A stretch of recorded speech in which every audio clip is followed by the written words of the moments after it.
thousands of guns away from dangerous hands tonight. And the reason?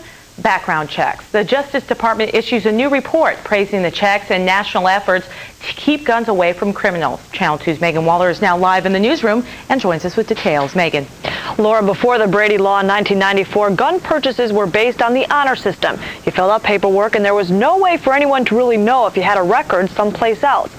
Since then, it's become a national computerized system and more challenging for felons to get their hands on guns.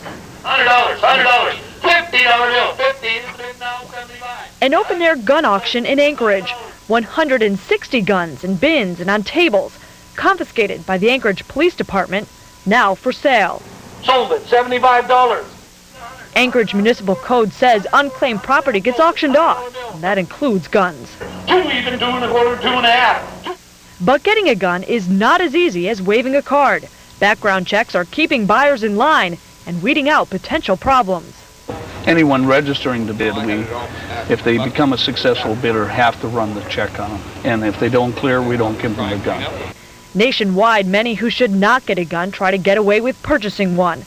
Last year alone, the first full year of the permanent provisions of the Brady Handgun Violence Prevention Act proved successful, at least by Justice Department standards. It reports more than 200,000 guns were kept from violent hands thanks to background checks. Every person here is either a dealer, or if they're a private individual, they must go through the background check just like everybody else that would be purchasing a gun from a gun store.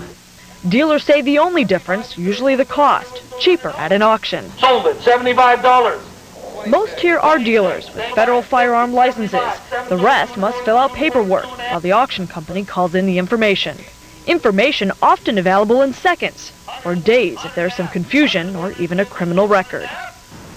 And while nationwide the number is much higher, in Anchorage, the Bureau of Alcohol, Tobacco, and Firearms says roughly 40 people underwent an extensive investigation or were ultimately denied a gun in the Anchorage area. Laura? Meg, what happens to those who try to purchase guns and shouldn't? As a felon, Laura, it is against the law to purchase the guns. As far as punishment, many of the dealers say that's one thing that frustrates them the most because they say many who try to buy a gun are never ultimately arrested. It is a case-by-case basis. For instance, someone trying to buy a handgun who's got a felony assault record from the 60s may just not know they're not supposed to own a handgun, Laura. And what happens to those guns not purchased?